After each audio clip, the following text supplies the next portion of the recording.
Howdy folks, and today I'm taking a look at what could end up being a very popular new little super zoom lens, the Nikon Z DX 18 to 140mm f3.5 to 6.3 VR.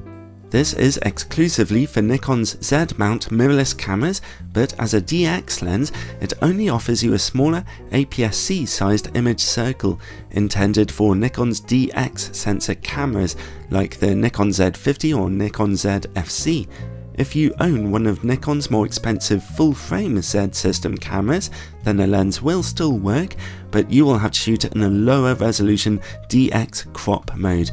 It is basically intended as an upgrade to the Z system's 16 to 50mm DX lens, which is a sharp kit lens but obviously has a limited zoom range. The lens is $600 in the US and can be found for about £550 here in the UK, so it is on the expensive side but not totally out of reach. I'd like to thank Nikon UK for loaning me a sample copy of this lens for testing for a couple of weeks, although as usual this is a totally independent review. An 18 to 140mm super zoom lens might not sound as sexy as, say, an 18 to 200, 300 or even 400mm lens, all of which are available on other camera systems, but in principle, having a more sensible zoom range does allow the lens to be smaller, lighter, less expensive, and hopefully retain more image quality. And that focal range is still pretty fantastic really, going from a nice wide angle to medium or quite long telephoto. This lens's telephoto reach won't take you to the moon and back, but you're still getting a very nice 7.5 times zoom range here, really useful. The lens's maximum aperture of f3.5 to 6.3 is on the dark side, meaning you will find it harder to get fast shutter speeds with this lens and out of focus backgrounds in your images. But this lens comes with its own image stabilization, or VR as Nikon call it, which partly makes up for that. It is pretty rock steady actually, helping you to get sharper still images. Here's some footage with the VR turned off and now turned on. And as you can see, it makes a huge difference. Let's start by looking at the lens's build quality. It's on the cheap side, admittedly, but everything does function fine here. The lens is quite light and made of plastic, even down to a plastic lens mount, which is a no-no for some people. It doesn't have a weather sealing gasket either, by the way. The first control ring is thin and turns very smoothly. It is preset to give you manual focus control, but you can also set it to control exposure compensation, ISO levels, or the lens's aperture. When that control ring is used for manual focus, the focus motor responds very precisely to it, and the further good news is that, whether you're zoomed in or zoomed out, the lens doesn't really show much focus breathing, and that is useful for video makers. I was particularly impressed with this lens's autofocus system.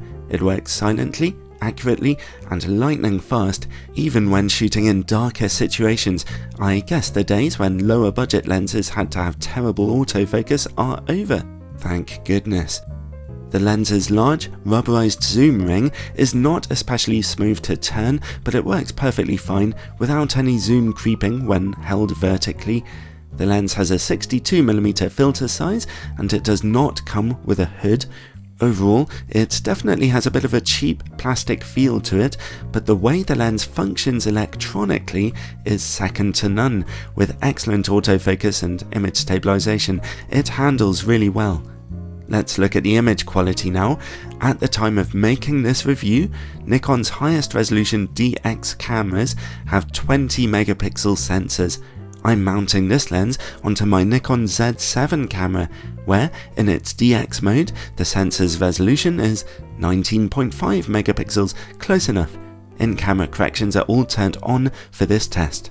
Straight from 18mm and f3.5, the lens is razor sharp in the middle of your images. The image corners look just slightly softer, but still nice and sharp. Stop down to f5.6 and they become very sharp, and the image quality stays this sharp down to f11, where the effects of diffraction introduce a touch of softness. Okay, let's look at the middle of the zoom range. At 60mm, the maximum aperture has darkened to f5.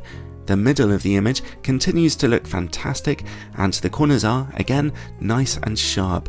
Stop down to f8 here for just about perfect sharpness in those corners. And finally, let's zoom in to 140mm. The maximum aperture has now darkened to f6.3. Back in the middle, again, resolution and contrast are excellent. The corners now look a little on the soft side, but still, it's a decently clear image we're catching here. Stopping down to f8 or f11 does not cause much improvement though, unfortunately. Still, overall, for a lens with such a long zoom range, we can hardly grumble. This thing is really pretty sharp from corner to corner through most of the zoom range, and contrast is good too. Although it should be said that a 20 megapixel sensor is not especially challenging. It might have its work cut out for it if Nikon ever release a higher resolution DX camera. Anyway, let's move on and look at vignetting and distortion. These shots were taken in RAW mode, so no in-camera corrections have been applied. At 18mm, we see some pretty wild barrel distortion being projected here, and at f3.5, the corners are pretty dark too. Stopping down to f5.6 or f8 brightens those corners up, but that vignetting never completely goes away. If you zoom into 25mm, then that distortion straightens out. At 140mm, we now see pretty strong pincushion distortion and again a fair bit of vignetting, which goes away just a little at f8. So it should go without saying that this is a lens which needs those in-camera corrections to be firmly kept on. Next, close-up image quality. This lens can get you as close as 20 centimeters to your subject, which is fantastic for shooting anything that's small. At f6.3, image quality close-up becomes a bit ghostly, but stop down to f8 and the close-up image sharpens up very dramatically. Now, let's see how this lens works against bright lights. At wider angles, we don't see much in the way of flaring here, which is great. Zoom all the way in, and the only way you see flaring is when you're shooting right into a bright light source. So, a great performance here. And finally, bokeh. As I mentioned, with this lens's relatively dark maximum aperture, and considering you'll be using it on a DX camera, it can't get you the most out of focus backgrounds. When you do get them, those backgrounds look just averagely soft, not super smooth, but neither are there any kind of serious problems. Overall though, I really enjoyed my time fooling around with this little super zoom lens because not only does it handle fantastically well, being very easy to use, it produces nice sharp results, punchy images with plenty of detail, a nice close focusing distance, and of course that useful zoom range. The only cause for complaint is its very plasticky lens body. In your hand it certainly doesn't feel like a $600 lens, and when you zoom all the way in, there's a little bit of corner softness. But get out and shoot with it, and it won't be long before you're pretty satisfied with your investment, so it does come recommended. Well, what do you think of super zoom lenses like this? I haven't owned one for 10 years or so, but it's fun getting to test them out once in a while. I love putting together all these lens reviews, although they take a lot of time to produce. If you'd like to support the work I'm doing on this channel, then check out my Patreon page down in the description below. There, you will find all kinds of exclusive bonus content for supporters.